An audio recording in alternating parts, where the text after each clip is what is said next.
পেঁয়াজের উৎপাদন ও বাজার দর নিয়ে জানাতে রাজবাড়ী থেকে আমাদের সঙ্গে যোগ দিয়েছেন সহকর্মী শামীম রেজা।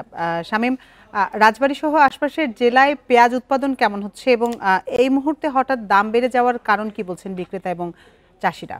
দেখুন, সপ্তাহের ব্যবধানে কিন্তু সারা দেশের মতো রাজবাড়ীতেও পেঁয়াজের দাম বেড়েছে কেজি প্রতি 20 থেকে 30 টাকা করে। গত সপ্তাহে যে পেঁয়াজ 80 টাকা কেজি ছিল, আজ থেকে সেই পেঁয়াজ কিন্তু 100 টাকা বা 105 টাকা কেজিও কিন্তু বিক্রি হচ্ছে রাজবাড়ির বাজারগুলোতে। আমরা রাজবাড়ির বিভিন্ন যে পেঁয়াজের বাজার যেটাকে বলে বহরপুর বাজার, সোনাপুর বাজার, বালিয়াকান্দি বাজার সহ বেশ কয়েকটা বাজারে আমরা ঘুরে দেখেছি গত 2 দিন ধরে।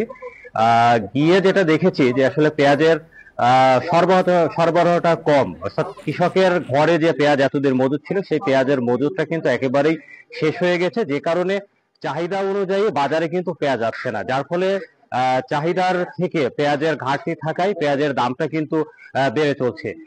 আরেকটা বিষয় বলে রাখি, এই যে পেঁয়াজের দাম হঠাৎ করেই কেজি প্রতি 30 টাকা করে বেড়ে গিয়েছে, এতে করে কিন্তু সাধারণ ক্রেতারা তারা কিন্তু অস্বস্তির মধ্যে পড়েছে। তারা বারবার একটা জিনিস আমাদেরকে অভিযোগ করছেন যে সিন্ডিকেটের কারণেই মূলত এই পেঁয়াজের দামগুলো বাড়ছে, কিন্তু বাস্তবিক অর্থে আমরা বাজারগুলো ঘুরে যেটা দেখতে পেয়েছি যে পেঁয়াজের সরবরাহটা কম এবং কৃষকের ঘরে পেঁয়াজ না থাকার কারণেই মূলত পেঁয়াজের দামটা বাড়ছে।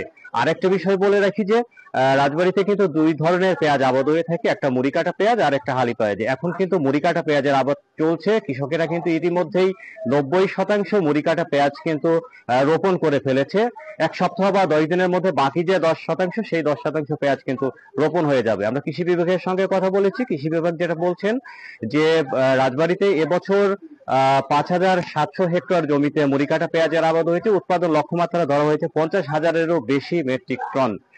যদি মুড়িকাটা পেঁয়াজ ডিসেম্বরের মাঝামাঝি অর্থাৎ মাঝামাঝি বা শেষ সপ্তাহে মুড়িকাটা পেঁয়াজ বাজারে আসলে এই পেঁয়াজের দামটা কমে যাবে। আর একটা বিষয় বলে রাখি যে এই যে পেঁয়াজের দামটা বাড়ায়, এই দাম বাড়ার কারণে সাধারণ ক্রেতারা কিন্তু তাদের চাহিদার থেকেও কম পেঁয়াজ নিচ্ছে। আমরা রাজবাড়ির এখন বাজারে রয়েছে কাঁচা বাজারে এসে যেটা দেখেছি যে অনেক ক্রেতাই কিন্তু দাম জিজ্ঞাসা করে কিন্তু চলে যাচ্ছে। সবকিছু মিলিয়ে বলা যায় যে পেঁয়াজের দামটা কিন্তু মুড়িকাটা পেঁয়াজ বাজারে না আসা পর্যন্ত আরো বাড়বে। রাজবাড়ী থেকে জানাচ্ছিলেন আমাদের সহকর্মী।